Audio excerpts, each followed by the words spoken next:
চৰকাৰকো কিন্তু একদম ধন্যবাদ দিব লাগিব দেই। এইবাৰ কিন্তু সেই পইচা সুদলৈ দিয়াকেইটাকো কিন্তু বেয়া ধৰিছে, কিন্তু মানিব লাগিব আৰু। থানাত ভৰাই থবলৈ একদম জেগাই নাইকিয়া হৈ গৈছে সুদখোৰখিনি। ভালেই হৈছে এই সুতৰ নামত যে মানুহবিলাকক যে হাৰাশাস্তি কৰিছে যে কিছুমানক, ভালেই হৈছে। দেখা নাই কাৰোবাৰ একদম মাটি ঘৰ জব্দ কৰি লৈছে সেই সুদখোৰকেইটাই। ভাল ব্যৱস্থা এটা কিন্তু চৰকাৰে ল'লে দেই, একদম ধন্যবাদ দিছোঁ চৰকাৰক। সুদখোৰে যদি সুদলৈ যদি টকা 20,000 টকা দিয়ে, সেই পইচাৰ সুদৰ পৰিমাণ হয়গৈ একদম লাখ টকাৰ ওপৰত। আৰু সেইটো মানুহে আৰু অট্টালিকা নবনাই আৰু কোনটোৱে বনাব? ভালেই কৰিছে দেই। বাকী সেই পইচা অনাজনে একদম মৰি থাক আৰু সুদ মাৰি থাক আৰু। ক'ত কি কৰি যে ধাৰ ধুৰ মাৰিবলগীয়া হৈছে নহয় সেইবিলাক মানুহৰ।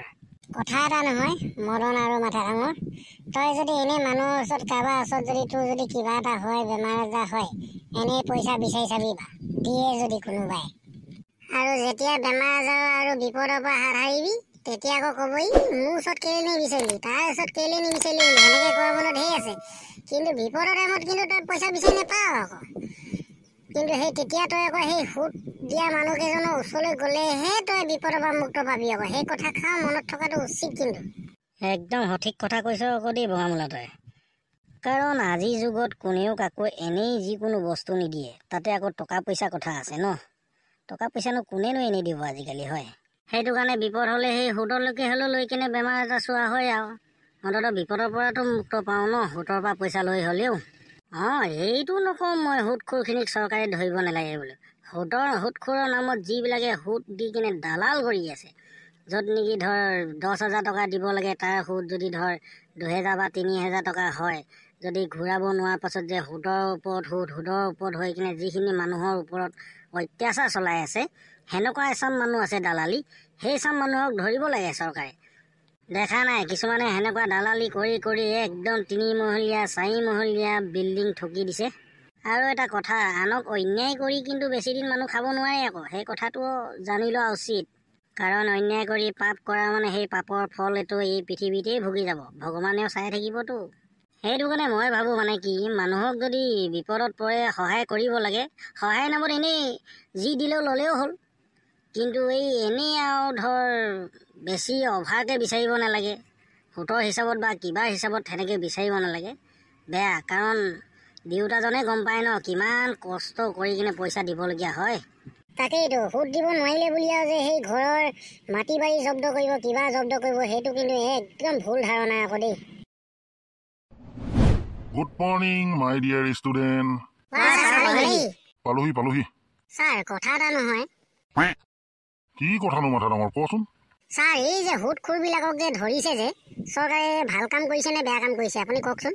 চা ল'ৰাকেইটা, এই চৰকাৰে যে সুদখোৰবিলাকক ধৰিছে দে, এফালৰ পৰা চাবলৈ গ'লে ভালেই হৈছে, আৰু আনফালৰ পৰা চাবলৈ গ'লে মানে কি আমাৰ দুখীয়া শ্ৰেণীৰ মানুহৰ কাৰণেতো বেয়া হৈছে বুলিয়ে ক'ম মই দেই।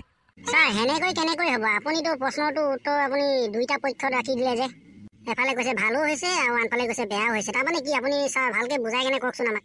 চা ল'ৰাকেইটা, যিবিলাক মানুহে নেকি সুতৰ নামত অত্যাচাৰ কৰি আছে আমাৰ নিবনুৱা কিছুমান মানুহক, মানে দুখীয়া শ্ৰেণীৰ মানুহক, যি মানুহে সুদ লৈ ঘূৰাব নোৱাৰে, কিবা কৰিব নোৱাৰে, সেই মানুহৰ মাটি বাৰী মানে কি জব্দ কৰি লৈছে, সেইবিলাকক লৈ চালেতো চৰকাৰেতো ভালেই কৰিছে এক হিচাপে, কিন্তু আকৌ আনফালে বেয়াও কৰিছে নহয়।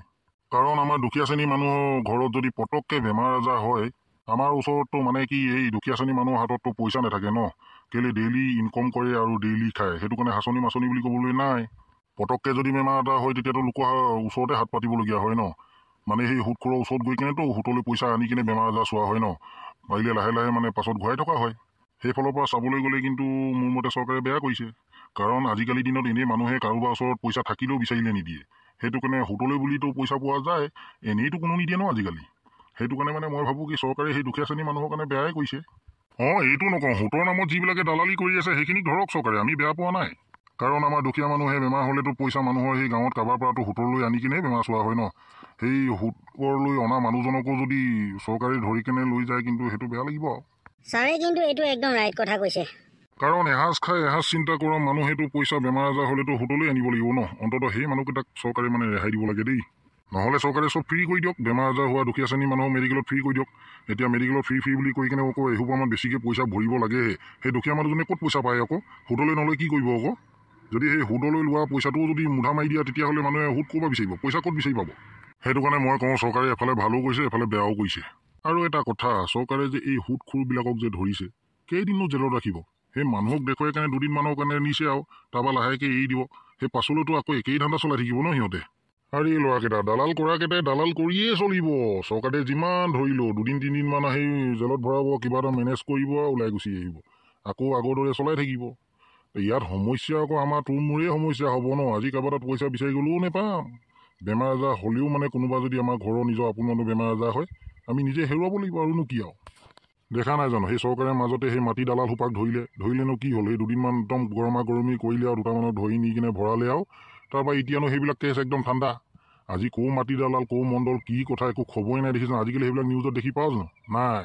সেই 2 দিনমানৰ কাৰণে এইখন চৰকাৰে অকল কাম কৰি দেখায়, তাৰপাছত আকৌ নিস্তব্ধ নিপাত হৈ যায়। সেই ঠিক তেনেকুৱা এই সুদখোৰৰ ব্যৱস্থাৰ ওপৰতো সেই তেনেকুৱাই হ'ব ন। 2 দিনমান গৰমা গৰমি কৰি দেখুৱাব, তাৰপিছত চব ঠাণ্ডা হৈ যাব। এতিয়া কথা হ'ল কি, মই এজন টিচাৰ হয়। কাইলৈ যদি তহঁতৰ কাৰোবাৰ ঘৰত যদি অসুবিধা হয়, পইচা যদি বিচাৰি আহোঁ, মই জানো নিদিলে হ'ব জানো?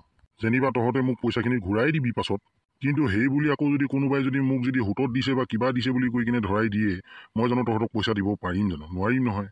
ঠিক তেনেকুৱা কথা আৰু। সেইটো কাৰণে মানুহে পইচা থাকিলেও আজিকালি দিবকে ভয় কৰা হ'ল। কিজানি মোৰ পৰা পইচা লৈ কিনে আকৌ মোকেই ফচাই দিব বা সুদখোৰ বুলি। হয় ছাৰ, আপুনি একদম ঠিক কথা কৈছে। আপুনিতো সেই বিপদত মানুহজনৰ অসুবিধা হৈছে বুলিহে আপুনি সহায় কৰিব। তাকো যদি কোনোবাই মনে মনে যদি চলবাজি কৰি কিনে যদি ধৰাই দিয়ে, আপুনিতো ফচিব ন। ঠিকেই কৈছে আপুনি ছাৰ। সেইটো কাৰণে কওঁ মই, ঘূৰি পকি সেই আমাৰ লিখীয়া মানুহখিনিহে ফচি যায়। দালালখিনিয়ে সেনেকেই মনে মনেই সুতত দি থাকিব, চৰকাৰে গমেই নাপাব। বাৰু হ'ব, আজি বহুত লেকচাৰ মাৰিলোঁ, ক্লাছটো ইয়াতে সামৰি দিছোঁ দেই। ব'ল এতিয়া আমিও গৈ থাকোঁ।